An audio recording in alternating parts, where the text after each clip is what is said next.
Desde siempre, los seres humanos se han comunicado entre sí por signos o símbolos, desde los alfabetos primitivos hasta los iconos del móvil.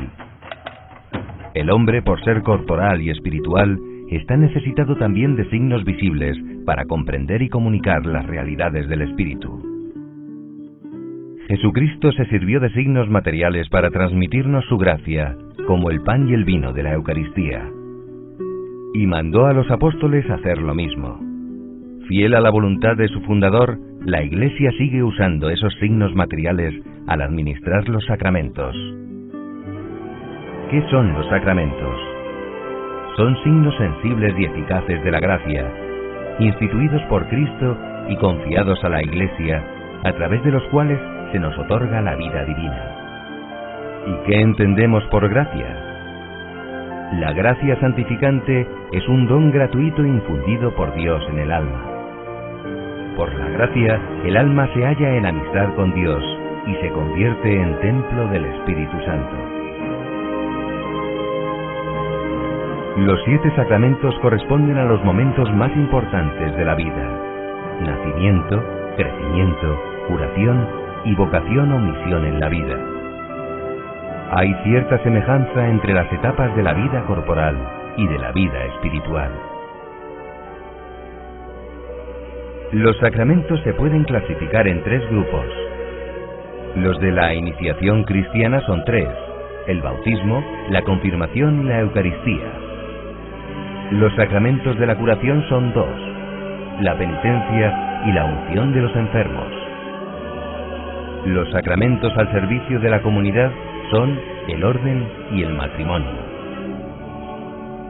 Todos los sacramentos son acciones de Cristo resucitado que continúa actuando en su Iglesia. En ellos nos comunica su vida divina y su fuerza salvadora. Es algo parecido a lo que hacía Jesús cuando curaba enfermos con solo tocarlos o decir una palabra. Hoy Cristo realiza los mismos gestos salvadores en su Iglesia por medio de los sacramentos. Los sacramentos son eficaces, sea o no santo quien los administra, porque es Cristo quien actúa en ellos y les da la gracia que significan. Los frutos de los sacramentos, en cambio, dependen de la actitud de quien los recibe. Quien comulgue con fervor, por ejemplo, sacará más fruto que quien esté distraído o carezca de fe. No todos los sacramentos son igualmente necesarios. Hay 2 indispensables para salvarse: el bautismo y la penitencia. El bautismo es necesario para todos.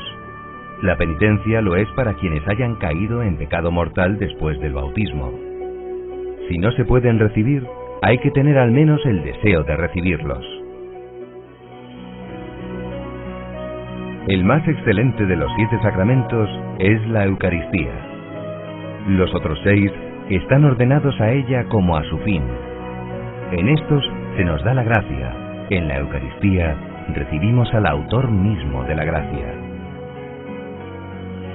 Los 7 sacramentos nos dan o aumentan la gracia santificante.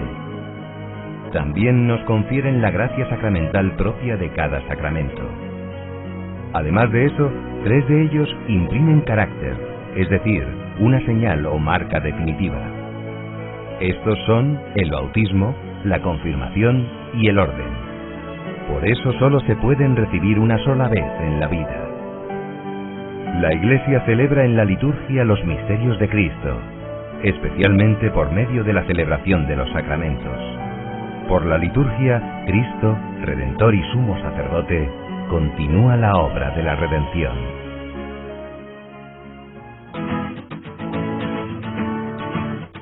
La Jornada Mundial de la Juventud de Madrid cambió la vida a gran número de jóvenes. Estos 200 confesionarios tuvieron algo que ver. Al arrodillarse para confesar sus pecados y recibir la absolución, ocurrían en el alma de estos jóvenes cambios extraordinarios. Quien les absolvía no era el sacerdote, sino, a través de él, el mismo Jesucristo. El poder para perdonar los pecados solo lo tiene Dios, y lo ha confiado a los ministros de la Iglesia para que todos los hombres puedan salvarse. Junto con el perdón, la confesión devuelve al penitente el estado de gracia si ha pecado mortalmente y le reconcilia con Dios. O aumenta en el alma la gracia santificante si sus pecados son solo veniales. Le da paz y le fortalece en la lucha para vivir según las enseñanzas de Jesucristo. La confesión o reconciliación es uno de los 7 sacramentos. ¿Sabes cuáles son y el poder que tienen? Los sacramentos son signos sensibles y eficaces de la gracia. Los instituyó Jesucristo y los confió a su Iglesia para otorgarnos a través de ellos la vida divina. Cada uno de los sacramentos transmite la gracia, pero no todos son igualmente necesarios. El matrimonio, por ejemplo, es maravilloso, pero nadie está obligado a casarse. Lo mismo sucede con el orden sagrado. Se puede ser muy santo sin ser sacerdote. Hay, sin embargo, un sacramento imprescindible para la salvación. ¿Sabes cuál? El bautismo. Borra el pecado original y los pecados personales.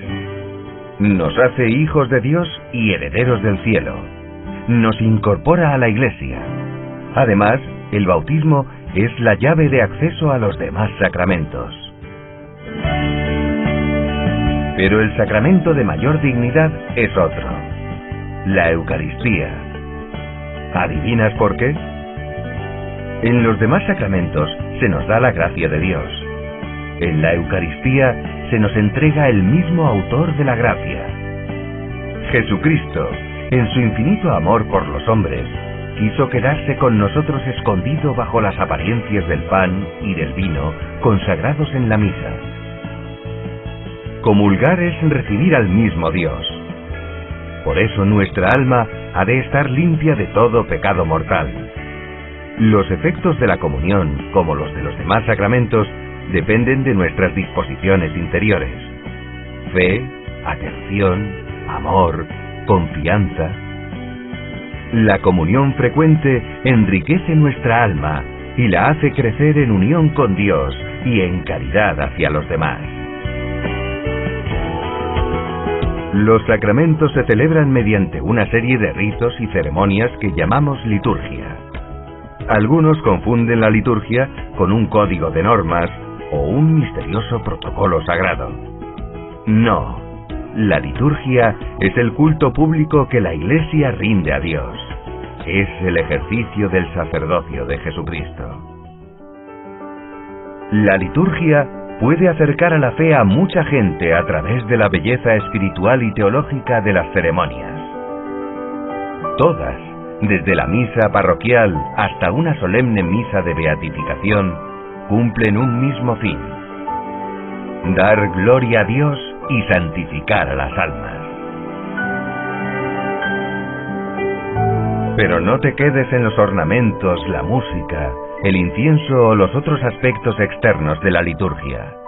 Lo más importante es lo que no ves: la gracia que dispensan los sacramentos. A través de ellos, Jesús nos brinda la ocasión de entrar en íntima comunión de vida con la Santísima Trinidad. Si tenemos que introducir a todos los sacramentos, nos podemos valer de aquel grito del pueblo judío que recoge uno de los salmos, en el que ellos, dirigiéndose a los pueblos vecinos, les decían: nuestro Dios, a diferencia del vuestro, nuestro Dios es un Dios que salva. No un Dios que enseña, no un Dios que dice cómo hay que actuar, no solo un Dios que juzga, sino que nuestro Dios es un Dios que actúa, que salva. Cuando Dios va a actuar, Él instituye, a través de Cristo, en toda la nueva etapa, en todo el Nuevo Testamento, instituye unos sacramentos, es decir, unas acciones a través de las cuales Dios va a santificar, Dios va a transformar a los hombres. Son como esos puntos en los que el cielo y la tierra, Dios y el alma, se van a tocar con una eficacia santificadora en el hombre. De tal manera que los sacramentos son como esos 7 regalos, esos 7 dones, de Cristo a la Iglesia para que todos los cristianos a lo largo de los tiempos puedan disfrutar de la misma vida íntima de Dios. ¿Y cómo salva Dios? ¿Cómo operan estos sacramentos? ¿De dónde nacen los sacramentos? ¿Dónde se encuentra el anclaje de estos 7 regalos o dones de Cristo a la Iglesia? Pues nacen de un hecho histórico. El hecho histórico es el de Jesucristo que muere en la cruz. Cristo se hace hombre para redimir al hombre, para salvar al hombre, y en su vida hay un momento en el que muere en la cruz y luego al tercer día resucita. De la fuerza que opera este hecho es de donde nacen los sacramentos. Lo voy a intentar decir en 2 palabras. Cuando hablamos de la fuerza de la resurrección o de la fuerza de la cruz, estamos hablando de una gran condensación de energía, por decirlo de alguna manera, una gran condensación de amor. El hecho de que Cristo muera en la cruz y esa muerte la transforme, la haga libremente por amor, tiene una fuerza, un potencial enorme. Y el hecho de la resurrección de Cristo, que es el amor del Padre que resucita al Hijo, todo eso es fuerza, es fuerza. Esa fuerza, esa energía, ese amor, es lo que llamamos la fuerza del Espíritu, el Espíritu de Dios. El Espíritu de Dios es el que transforma la muerte de Cristo en libertad, el Espíritu de Dios es el que transforma la muerte en vida y resucita. Para no perdernos en abstracciones, voy a poner un ejemplo muy sencillo. Recuerdo una persona, estaba metida en la droga, estaba con gran depresión, un día la portera de su casa se la encuentra tirado, es un músico famoso, se la encuentra tirado en el portal. Y entonces aquella portera lo recoge, lo lleva al piso y le cuida con cariño, con amor, un poco, le cuida bien, ¿no? Y este cantante siempre dijo, el amor de la portera es el que me salvó. Es decir, el amor tiene una fuerza que es una fuerza transformadora. Bien, pues esta fuerza enorme de Dios que operó en la vida de Cristo y en su resurrección, llega, esa misma fuerza, ese mismo espíritu, llega a los hombres de todos los tiempos a través de esos sacramentos.